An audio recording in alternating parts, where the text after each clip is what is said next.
unboxing guys. Unboxing tayo ngayon ng Christmas tree. Ayan.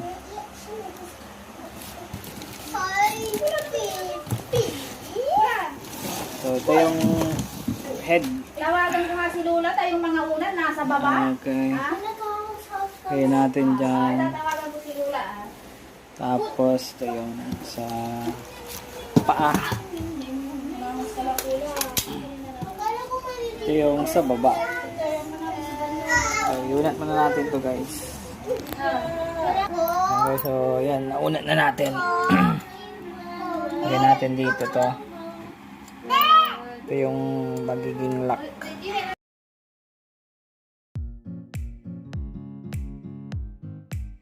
Okay, so dito na part ay ilalagay na natin yung pinakababa ng Christmas tree. Dito spring type siya guys. Hindi na siya inuunat-unat, kusang uunat yan pagka nailagay na yung Christmas tree sa kanyang paa. So pagkalagay natin ay iikot na lang natin to. Ayan o, ang lock na tatlo.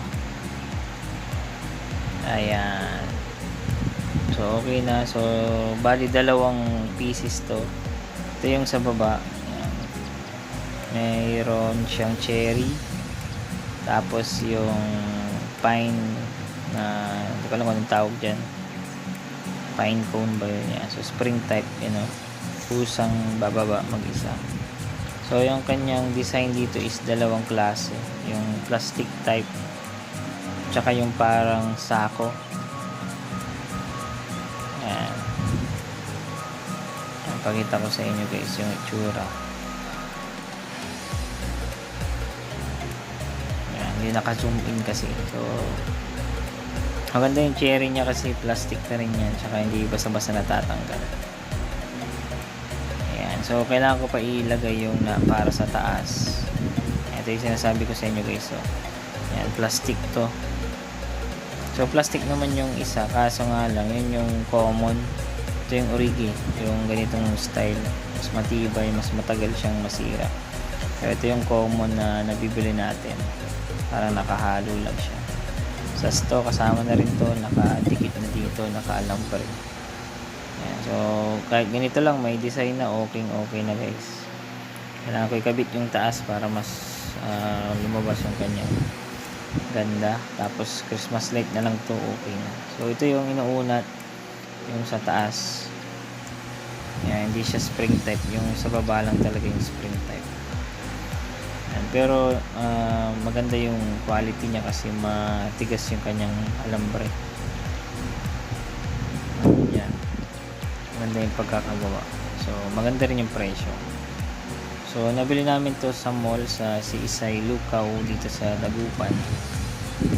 Ayan, suksok na lang dyan. Ayan, tapos good to go na.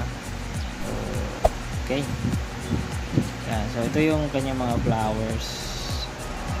Yan, ito yung nakadikit sa unang in-unbox ko na Christmas tree na maliit. So hindi bagay sa bahay dito dahil malaki nga yung bahay. Tapos ang liit ng Christmas tree, kaya bumili ng malaki. May dating Christmas tree dito na malaki, kaso nga lang pinamigay na dahil matagal na rin.